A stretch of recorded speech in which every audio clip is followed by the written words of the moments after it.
ਪੁਰਾਣੇ ਵਕਤਾਂ 'ਚ ਜੰਗ ਦਾ ਐਲਾਨ ਹੁੰਦਾ ਸੀ ਨਾ, ਯਕੀਨ ਕਰੋ ਲੋਕਾਂ 'ਚ ਅਫਰਾ ਤਫਰੀ ਫੈਲ ਜਾਂਦੀ ਸੀ ਕਿ ਜੰਗ ਨਾ ਲੱਗ ਜੇ। ਆ ਪਾਕਿਸਤਾਨੀਆਂ ਤੇ ਜੰਗ ਦਾ ਐਲਾਨ ਹੋਇਆ, ਯਕੀਨ ਕਰੋ ਸਾਰੇ ਇੰਜ ਖੁਸ਼ ਨੇ ਜਿਵੇਂ ਮਸ਼ੂਕ ਮੰਨ ਗਈ ਹੈ।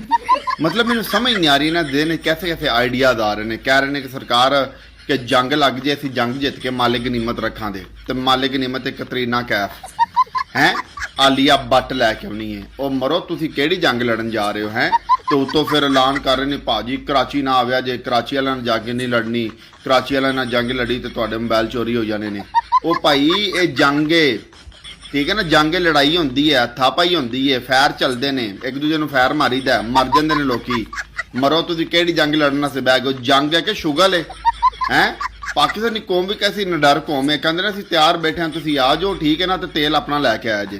ਦੌਰ ਫੇਟਾ ਮੂੰਹ ਮਰੋ, ਇਹ ਕਿਹੜੀ ਜੰਗ ਅਸੀਂ ਲੜਨ ਲੱਗੇ ਹਾਂ ਭਾਈ? ਇਹ ਜੰਗ ਹੋ ਰਹੀ ਹੈ, ਜੰਗ। ਜੰਗ ਦਾ ਮਤਲਬ ਪਤਾ ਹੈ? ਇੱਕ ਦੂਜੇ ਨੂੰ ਨਾ, ਇੱਕ ਦੂਜੇ ਹੱਥੀ ਪੈ ਕੇ ਉਹਨਾਂ ਨੂੰ ਜ਼ਖਮੀ ਕਰੀ